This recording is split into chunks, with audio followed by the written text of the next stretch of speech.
আসসালামু আলাইকুম।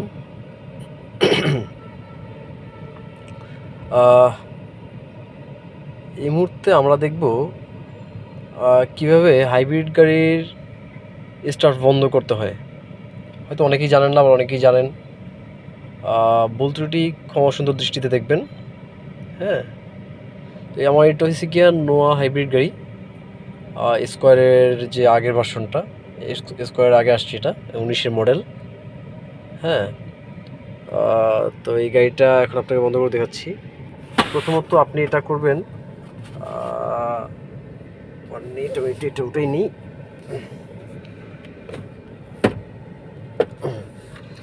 প্রথমত আপনি যখন গাড়িটা স্টার্ট বন্ধ করবেন, তখন গাড়িটা যখন প্লেসমেন্ট করবেন, আগে সুন্দর মতো পার্কিং করবেন। দেখবেন আপনার পার্কিং জন্য সব ঠিক আছে কিনা, যাতে অন্যের ক্ষতি না হয়।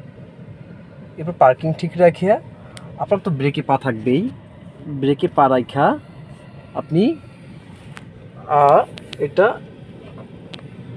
যে লিভার আছে, গিয়ার লিভার, এটা আপনি, এটা এখানে থাকলে সমস্যা নেই, এটা এখানে থাকলে। আর আমাদের তো এখানে ইয়ে আছে, পার্কিংয়ে আলাদা একটা ইয়ে আছে, তো এখানে আমরা প্রেস করব।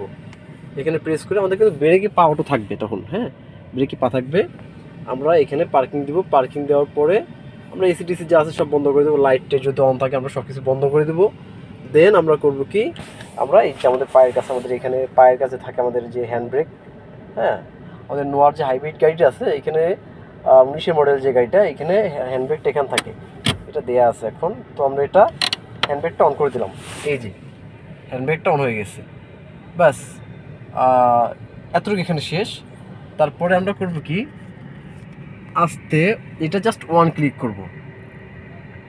আপনারা দেখেন, আমি দেখাই আবারও। Just one click, that's it. Okay, okay, সব বন্ধ হয়ে গেছে দেখেন। তো ঠিক আছে, সবাই ভালো থাকবেন, সুস্থ থাকবেন। আর অন্য কোনো ভিডিও লাগলে বা কোনো কিছু জানতে চাইলে অবশ্যই কমেন্ট করবেন। ইনশাল্লাহ দেওয়ার চেষ্টা করবো আপনাদের জন্য। তো ঠিক আছে, আসসালামু আলাইকুম।